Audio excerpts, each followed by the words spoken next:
नमस्कार बच्चों, एक बार फिर से आपका स्वागत है आईपी स्टडी वीडियो लेक्चर्स में। आज हम नया अध्याय पढ़ेंगे जिसका नाम है वाक्य विचार। इस पाठ में हम वाक्य के बारे में पढ़ेंगे, वाक्य के अंग को जानेंगे और वाक्य को विभिन्न आधारों पर समझेंगे, जो कि रचना और अर्थ के आधारों पर उसके भेद को जानेंगे। तो चलिए पाठ शुरू करते हैं। नीचे कुछ उदाहरण दिए हैं, उन्हें देखिए। सूर्योदय हो रहा है, नदियां जल का प्रमुख स्रोत हैं, अक्ष पुस्तक पढ़ता है। अब ये सभी जो वाक्य हैं ये शब्दों का समूह है। शब्दों से मिलकर ये पूर्ण वाक्य बन रहे हैं और सार्थक भी हैं। इनका अपना एक निश्चित अर्थ है, तभी ये वाक्य कहला रहे हैं। वाक्य शब्दों से बनते हैं और वाक्य में आए शब्द पद कहलाते हैं। जब शब्द अकेले होते हैं तो उन्हें शब्द का नाम दिया जाता है, परंतु जब वे वाक्य में जुड़ जाते हैं तो वे शब्द पद कहलाते हैं। तो हम वाक्य की परिभाषा को कैसे लिख सकते हैं? किसी निश्चित विषय को स्पष्ट करने वाले सार्थक शब्दों का व्यवस्थित समूह ही वाक्य कहलाता है।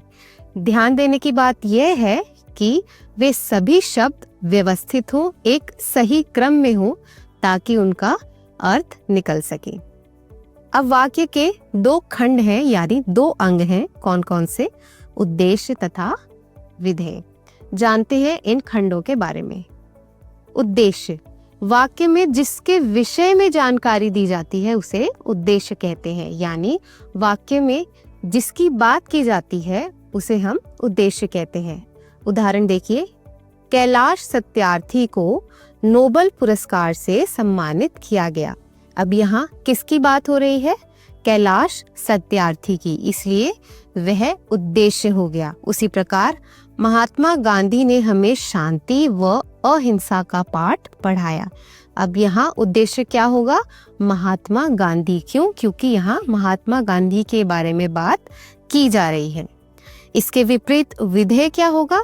वाक्य में उद्देश्य के विषय में जो कुछ भी कहा जाए उसे हम विधेय कहते हैं। जैसे ऋषभ सदैव सच बोलता है। अब इसमें ऋषभ के बारे में क्या बताया है कि वह सदैव सच बोलता है, इसलिए इसको हम विधेय कहेंगे। उसी प्रकार शिवानी पिताजी के साथ गई है। अब शिवानी के बारे में यह बताया जा रहा है कि वह पिताजी के साथ गई है, इसलिए पिताजी के साथ गई है हो जाएगा विधेय। तो जिसके बारे में बात की जाए वह उद्देश्य, और उद्देश्य के बारे में जो कुछ भी कहा जाए उसे हम विधेय कहते हैं। अब हम उद्देश्य और विधेय का विस्तार भी कर सकते हैं। कैसे? उद्देश्य कभी कभी अकेला होता है, परंतु कभी कभी उसकी विशेषताएं आदि बताने वाले अन्य शब्द भी उसके साथ जुड़ जाते हैं। जैसे उसकी बहन प्रिया प्रतिदिन नहाती है। अब हम यहाँ उसकी बहन भी लिख सकते थे, परंतु हमने उसकी बहन उद्देश्य का विस्तार किया और क्या लिखा? उसकी बहन प्रिया प्रतिदिन नहाती है। तो इसे ही हम उद्देश्य का विस्तार कहते हैं। तो हम इसकी परिभाषा कह सकते हैं कि जिन शब्दों का प्रयोग उद्देश्य की विशेषता बताने के लिए किया जाए वे उद्देश्य का विस्तार कहलाते हैं। उसी प्रकार हम विधेय का भी विस्तार कर सकते हैं। कैसे? विधेय के अंतर्गत मुख्य रूप से कर्म और क्रिया शब्द होते हैं। अब कर्म का विस्तार कैसे होगा? जैसे हम यदि कहें राजेश चित्र बनाता है। अब यहाँ कर्म है चित्र, कि राजेश क्या करता है? चित्र बनाता है। अब यही हम कर्म का विस्तार कर दें तो क्या हो जाएगा? गगन एक सुंदर चित्र बनाता है, यानी हमने कर्म का विस्तार कर दिया, उसके साथ विशेषता जोड़ दी कि गगन एक सुंदर चित्र बनाता है। इसी प्रकार हम क्रिया का भी विस्तार कर सकते हैं। कैसे? हम कहें वह पढ़ता है, इसमें क्रिया है पढ़ना, कि वह पढ़ता है, परंतु जब हम इसका विस्तार करेंगे, इस क्रिया को और भी ज्यादा विस्तृत करेंगे तो वह क्या हो जाएगा? वह मन लगाकर पढ़ता है। अब हमने पढ़ने के साथ जोड़ दिया मन लगाकर, तो यह भी हो जाएगा क्रिया का विस्तार। तो कर्म का विस्तार कैसे कहेंगे? जिन शब्दों से कर्म की विशेषताएं प्रकट होती हैं उसे हम कर्म का विस्तार कहते हैं, और जिन शब्दों का प्रयोग क्रिया की विशेषता बताने के लिए किया जाए वहां हम क्रिया का विस्तार कहेंगे। तो यह था कि विधेय का विस्तार हम कर्म और क्रिया के विस्तार से कर सकते हैं। अब हम वाक्यों के वर्गीकरण के बारे में पढ़ेंगे। वाक्यों को दो आधारों पर बांटा जाता है, पहला अर्थ के आधार पर और दूसरा रचना के आधार पर। अब हम पहले अर्थ के आधार पर वाक्यों के भेद को जानेंगे। अर्थ के आधार पर वाक्यों के 8 भेद होते हैं। कौन कौन से? विधानवाचक वाक्य, निषेधवाचक वाक्य, प्रश्नवाचक वाक्य, इच्छावाचक वाक्य, संदेहवाचक वाक्य, संकेतवाचक वाक्य, आज्ञावाचक वाक्य तथा विस्मयवाचक वाक्य। अब इन 8 भेद को हम एक एक करके समझेंगे और कोशिश करेंगे कि हमें अच्छे से समझ आए। पहला है विधानवाचक वाक्य। अब जिन वाक्यों में क्रिया के करने अथवा होने की दशा का बोध करवाने वाले सामान्य कथन हो उसे हम विधानवाचक वाक्य कहते हैं। यानी जिन वाक्यों में हमें एक क्रिया नजर आए या उस क्रिया की दशा का बोध हो, यानी वो सामान्य सरल से वाक्य हो, वो होंगे विधानवाचक वाक्य। जैसे एक सामान्य सा वाक्य है, आयुष व्यायाम कर रहा है या सूर्य पूर्व से निकलता है, ये दशा का बोध है और सामान्य क्रिया का बोध है, तो यहाँ विधानवाचक वाक्य होगा। अगला है निषेधवाचक वाक्य। जिस वाक्य से किसी बात के ना होने या काम ना करने का बोध हो वहाँ निषेधवाचक वाक्य होगा। आप जानती हैं निषेध का मतलब ही होता है किसी चीज को मना करना, ना करना। तो इसलिए ऐसे वाक्य जिसमें किसी भी बात या काम के ना होने का बोध हो वहाँ निषेधवाचक वाक्य होता है। जैसे मैं चल नहीं सकती, यहाँ नहीं शब्द निषेधवाचक वाक्य के बारे में बता रहा है। उसी प्रकार आयुष पढ़ता नहीं है, यहाँ भी नहीं शब्द आया, इसलिए यहाँ भी निषेधवाचक वाक्य होगा। अगला है प्रश्नवाचक वाक्य। अब जिस वाक्य से किसी प्रकार के प्रश्न पूछे जाने का बोध हो वहाँ प्रश्नवाचक वाक्य होगा। यहाँ भी वाक्य के भेद के नाम से ही हम पता लगा पा रहे हैं कि जिस भी वाक्य में प्रश्न पूछने का कार्य किया जा रहा हो वहाँ प्रश्नवाचक वाक्य होगा। जैसे महेश कहाँ जा रहे हो, यहाँ हमने महेश से प्रश्न पूछा। उसी प्रकार माँ थैले में क्या है, तो यहाँ भी प्रश्न पूछा गया। और ध्यान देने की बात यह है कि वाक्य के अंत में प्रश्नवाचक चिन्ह लगाना आवश्यक है। बढ़ते हैं अगले भेद की तरफ, इच्छावाचक वाक्य। तो जिन वाक्यों में इच्छा, आशा, शुभकामना, आशीर्वाद आदि भाव प्रकट हो उन्हें इच्छावाचक वाक्य कहते हैं। तो ऐसे वाक्य जिसमें किसी इच्छा का प्रकट करने का बोध हो या कोई आशा या शुभकामना दी जाए तो वहाँ इच्छावाचक वाक्य होगा। जैसे सदा सुखी रहो, ये एक आशीर्वाद है, तो यहाँ इच्छावाचक वाक्य होगा। उसी प्रकार तुम्हारी यात्रा मंगलमय हो, यहाँ पर हम किसी के लिए आशा कर रहे हैं, शुभकामना दे रहे हैं, तो यहाँ पर इच्छावाचक वाक्य होगा। आगे बढ़ते हैं संदेहवाचक वाक्य के बारे में।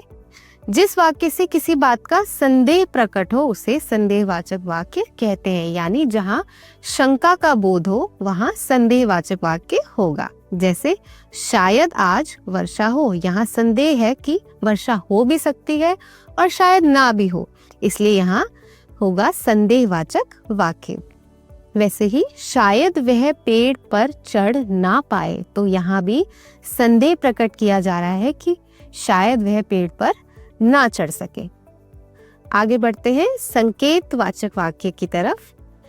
जिस वाक्य में संकेत या शर्त का बोध हो उसे संकेतवाचक वाक्य कहते हैं। यानी जहाँ संकेत दिया जाए या कोई शर्त रखी जाए वहाँ हम संकेतवाचक वाक्य देखते हैं। जैसे प्रणव आएगा तो हम भी मैच देखने चलेंगे। यहाँ संकेत दिया गया है कि यदि प्रणव आएगा तो ही हम मैच देखने जाएंगे। या फिर शर्त रखी जाए कि राकेश परिश्रम करेगा तो पास हो पाएगा, कि अगर उसको पास होना है तो उसे क्या करना पड़ेगा, परिश्रम करना पड़ेगा। आगे बढ़ते हैं आज्ञावाचक वाक्य पे।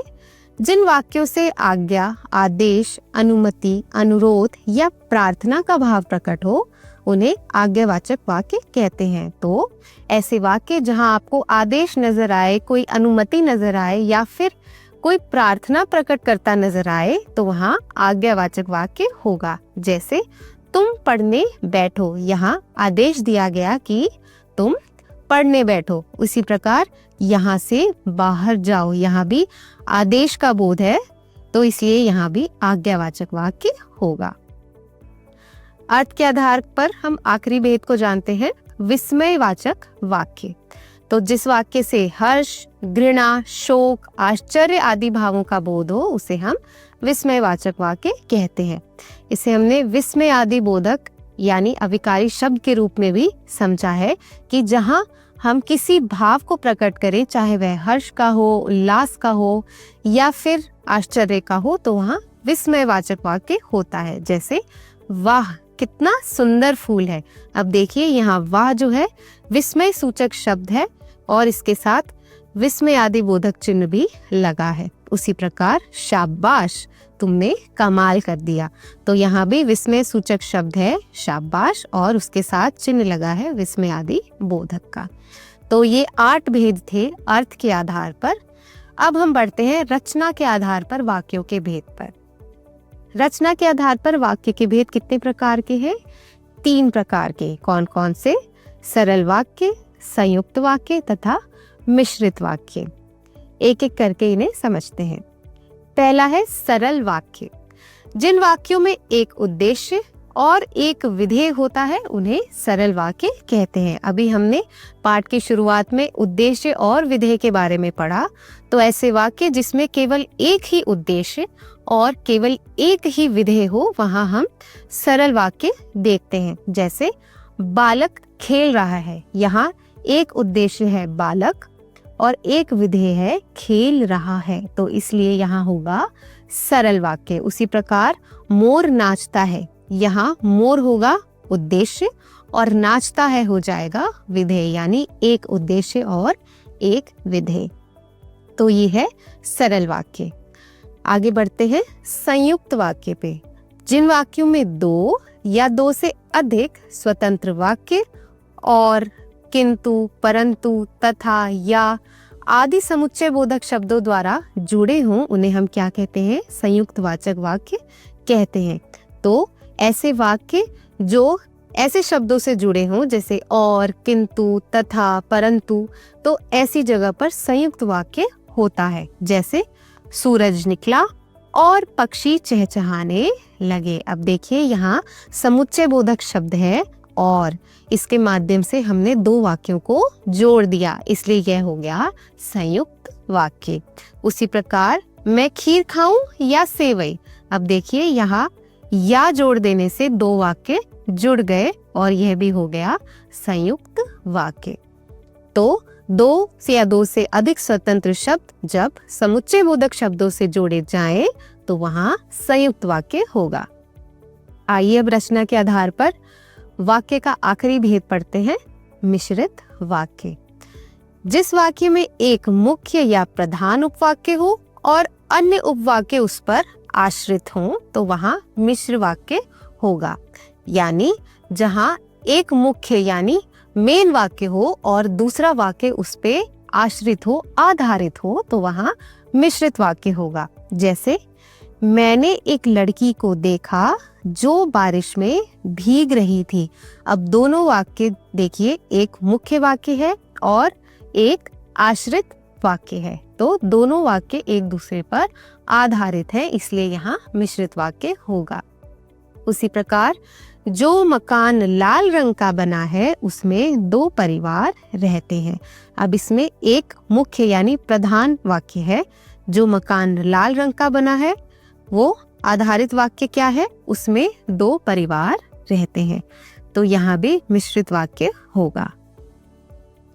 अब देखते हैं कि हम वाक्यों का रूपांतरण कैसे कर सकते हैं, वाक्यों का परिवर्तन कैसे कर सकते हैं। अर्थ की दृष्टि से पहले हम देखेंगे वाक्य परिवर्तन। राम विद्यालय जाएगा, यह है विधान वाचक वाक्य। अब यदि हम इसे निषेध वाचक में कहें तो ये क्या हो जाएगा? राम विद्यालय नहीं जाएगा, यहाँ नहीं लग जाएगा, जो यह संकेत करता है कि यह निषेधवाचक वाक्य है। अब हम प्रश्नवाचक में कहें तो क्या राम विद्यालय जाएगा, तो यहाँ प्रश्न पूछा गया इसलिए प्रश्नवाचक वाक्य। राम विद्यालय जाए यानी इच्छा प्रकट की गई, तो यहाँ हो जाएगा इच्छावाचक वाक्य। संभवतः राम विद्यालय गया होगा, यानी यहाँ पर संदेह प्रकट किया गया है, हम श्योर नहीं है कि राम विद्यालय गया है या नहीं, तो यहाँ संदेह प्रकट किया गया। अगला, राम विद्यालय जाएगा तो बहुत कुछ सीखेगा, यानी यहाँ संकेत किया गया कि यदि वो विद्यालय जाएगा तो वह बहुत कुछ सीख पाएगा, तो यहाँ है संकेतवाचक वाक्य। राम विद्यालय जाओ, यहाँ आदेश दिया गया कि राम तुम विद्यालय जाओ, इसलिए यहाँ होगा आज्ञावाचक वाक्य। आखिरी, अरे राम विद्यालय जाएगा, तो यहाँ हो गया विस्मय, यानी यहाँ पर आश्चर्य प्रकट किया गया, इसलिए यहाँ होगा विस्मयवाचक वाक्य। तो ये था अर्थ की दृष्टि से हम कैसे वाक्यों का परिवर्तन कर सकते हैं। अब हम देखते हैं कि रचना की दृष्टि से हम कैसे उन्हें परिवर्तित कर सकते हैं।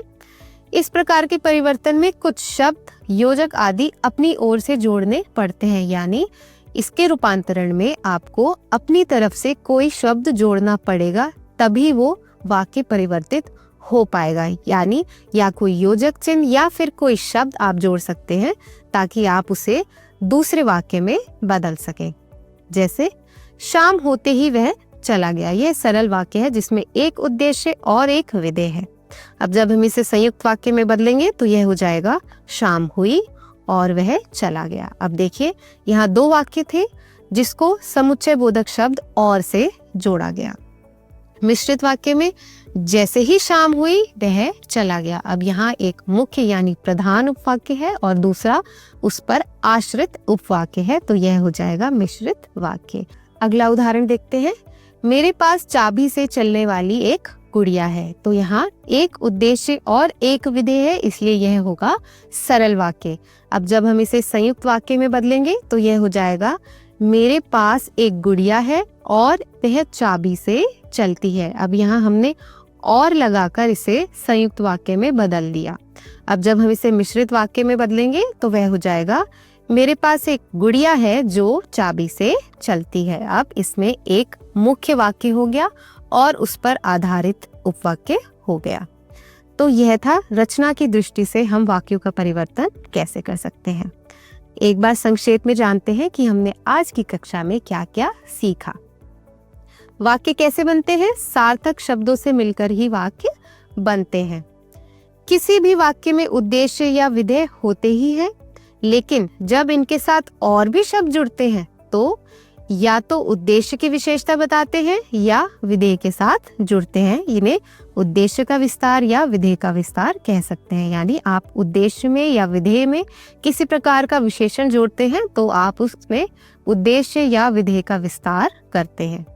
जिस वाक्य में एक उद्देश्य और एक विधेय हो वहां सरल वाक्य होता है। जिस वाक्य में दो या दो से अधिक सरल उपवाक्य समुच्चय बोधक शब्दों से जुड़े हों वहां संयुक्त वाक्य होता है। और जहां वाक्य में एक उपवाक्य प्रधान हो और अन्य उपवाक्य उस पर आश्रित हो तो वहां मिश्र वाक्य होता है। आज का अध्याय यही समाप्त होता है। उम्मीद करती हूँ कि आपको आज की कक्षा में सब कुछ अच्छे से समझ आया होगा। अगली कक्षा में मिलते हैं नए विषय के साथ। इसी के साथ पढ़ते रहिए और अभ्यास करते रहिए। धन्यवाद।